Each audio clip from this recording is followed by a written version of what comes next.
Ratusan warga dari Barak Induk menggelar aksi unjuk rasa di depan kantor DPRD Kabupaten Langkat. Mereka protes karena tidak memiliki hak pilih dalam pemilihan Kepala Desa Harapan Baru, Kecamatan Besitang. Padahal mereka sudah memiliki identitas sebagai warga Kabupaten Langkat. Ratusan warga Barak Induk yang tergabung dalam organisasi PIPA atau Petani Indonesia Pengungsi Aceh, Desa Harapan Maju, Kecamatan Basitang, Kabupaten Langkat, menggelar aksi di depan pintu masuk kantor Bupati Langkat pada Selasa kemarin. Warga menuntut agar mendapatkan hak pilih dan diikutsertakan dalam pemilihan kepala desa mereka yang digelar pada 29 Juni mendatang. Warga mengaku heran, mereka telah memiliki kartu keluarga, KTP, dan akte kelahiran Desa Harapan Maju, namun tidak terdaftar dan tidak mendapatkan hak suara. Aksi warga ini mendapatkan respon dari pihak Kabupaten Langkat. Namun dalam dialog tersebut, pihak pemerintah Kabupaten Langkat belum memberikan keputusan terkait tuntutan warga. Dan kita adalah untuk meminta hak pilih kami agar kami bisa memilih di periode 2022 di 2028 nanti. Bang, ini dari desa mana tadi, Bang? Ya? Dari desa mana tadi? Desa Harapan Maju. Ada hasilnya apa Pak di tahun tadi, Pak? Hasilnya ya nihil. Buntu. Di langkah apa yang akan diambil, Pak? Langkah kita tetap untuk lokmat ke ngadu ke wakil rakyat kami. Sebanyak 167 dari 420 desa di Langkat akan menggelar Pilkades serentak pada 9 Juni 2022 mendatang. Pilkades tersebut diikuti sebanyak 626 pendaftar yang terdiri dari 73 orang incumbent, 44 orang perangkat desa, 35 orang dari badan desa, serta 473 orang anggota masyarakat biasa. Muhammad Hamdani melaporkan dari Kabupaten Langkat. Wabah penyakit mulut dan kuku atau PMK di Kabupaten Deli Serdang berdampak terhadap sepinya tingkat penjualan daging sapi di sejumlah pasar tradisional. Kebanyakan pembeli masih takut untuk berbelanja daging. Maraknya isu penyakit mulut dan kuku bagi hewan ternak sapi di Kabupaten Deli Serdang berdampak terhadap penjualan sapi di sejumlah pasar tradisional, seperti di Pasar Batangkuis, Kabupaten Deli Serdang. Di tempat ini, biasanya pengusaha warung rumah makan banyak yang membeli daging sapi untuk dijadikan menu makanan dagangannya. Namun kini penjualan daging sapi di Pasar Batangkuis terlihat sepi dan telah terjadi penurunan jumlah pembeli hingga 20% dibandingkan sebelumnya. Seorang pedagang, Eja, mensiasati penurunan jumlah pembeli dengan menurunkan harga. Daging sapi kini ia jual Rp130.000 per kilogramnya, dari harga sebelumnya senilai Rp140.000 per kilogramnya. Biasanya ia bisa menjual mencapai 80 hingga 100 kg per hari.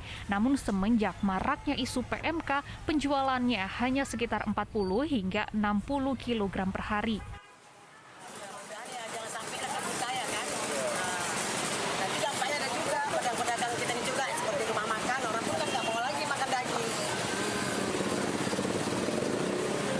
Tapi di sini aman ya, Bu? Aman, nggak ada masalah. Karena kita kan jualannya tertib, nggak di kaki lima, kita rumah orang kita sewa. Sementara Effendi, seorang pedagang sapi lainnya menjelaskan, kiriman daging sapi yang selama ini ia terima selalu ia periksa terlebih dahulu untuk memastikan layak jual. Aman ya, aman gitu aja. Aman ya. Kalau dari teksturnya, Pak, cara melihatnya bagaimana? Dagingnya, ya kalau daging dia kan nampak, kalau dagingnya luka yang apa kan nampak ya rusak. Berarti di sini aman ya, Pak? Aman ya. Di pajak mana nih, Pak? Batangkuis. Para pedagang daging sapi berharap kasus penyakit mulut dan kuku ini segera berakhir, sehingga penjualan daging sapi di wilayah mereka berjalan normal. Muhammad Hamdani melaporkan dari Kabupaten Deli Serdang. 5 anggota polisi yang terlibat kasus kerangkeng manusia di bangunan penjara pribadi milik Bupati Langkat nonaktif terbit rencana perangin-angin dijatuhi hukuman sanksi. Hukuman yang diberikan berupa penundaan pangkat, tidak menerima gaji berkala, serta demosi jabatan. Sanksi bagi 5 anggota polisi dijatuhkan setelah melalui serangkaian pemeriksaan dan sidang kode etik di Propam Polda Sumut. Kelima anggota polisi yang dihukum tidak terlibat secara langsung. Mereka merupakan tetangga, kerabat, dan ajudan, di mana mereka dianggap mengetahui keberadaan dan operasional kerangkeng manusia namun tidak melaporkannya. Dengan apa peran 5 orang itu? Mereka adalah mengetahui, tetapi mereka tidak melaporkan kepada atasannya atau pimpinannya. Jadi kemarin sudah disidangkan, kemudian 5 orang itu sudah disidangkan, putusannya pun sudah diterima oleh mereka masing-masing. Tetapi terkait dengan secara langsung terlibat dalam peristiwa itu mereka tidak ada. Berita selanjutnya untuk Anda, 17 orang ditetapkan menjadi tersangka bentrok di Puncak 2000 Siosar, Kecamatan Tiga Panah, Kabupaten Karo. Bentrokan yang terjadi pada 17 Mei lalu mengakibatkan 4 orang mengalami luka. Dari seluruh tersangka, 16 diantaranya adalah petugas keamanan PT BUK dan 1 orang warga Desa Maju, Siosar, yang turut menjadi korban luka dalam bentrokan ini. Bersama seluruh tersangka, disita barang bukti berupa tombak, golok, serta peralatan yang dipergunakan dalam bentrokan. Dan kini telah ditangani Polda Sumatera Utara. Dalam sengketa lahan ini, PT BUK mengklaim memiliki HGU atau hak guna bangunan pada 89 hektar lahan sejak tahun 1997. Namun klaim hak guna usaha itu dibantah oleh warga Desa Maju yang juga mengklaim kepemilikan di lahan yang sama.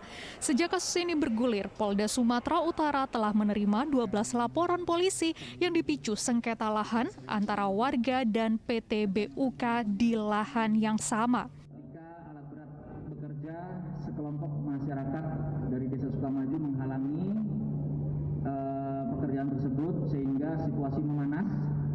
Dan saat situasi memanas, ada perbuatan-perbuatan atau tindakan-tindakan yang kita anggap kategorikan sebagai tindak pidana di sana, yaitu melakukan kekerasan dengan menggunakan senjata tajam. Bupati Karo, Kori Sebayang, dalam keterangan resminya menuturkan sebelum terjadinya bentrok, pemerintah Kabupaten Karo telah meminta kepada perwakilan PT BUK agar menghentikan sementara aktivitas dan operasional perusahaan di lahan sengketa, namun diabaikan. Ada jalan berat di situ sehingga masyarakat kami dari Sukamaju merasa keberatan. Dan untuk itu besar harapan kami kepada masyarakat kami juga kami mintakan agar lebih bersabar, dan juga PT BUK juga harus juga menjaga daripada tim-timnya jangan membuat satu keributan di Tanah Karo. Agar tidak terjadi bentrok susulan, Polda Sumatera Utara dan pemerintah Kabupaten Karo menyatakan lahan sengketa itu kini sebagai status quo atau status yang merupakan tanah negara bebas dan tidak satupun pihak yang memiliki hak. Tuti Alawiyah Lubis melaporkan dari Kota Medan. Ya, informasi tadi sekaligus mengakhiri berita Medan hari ini. Saya Dana Paramita berterima kasih atas perhatian dan kebersamaan Anda. Selamat beraktivitas dan sampai jumpa.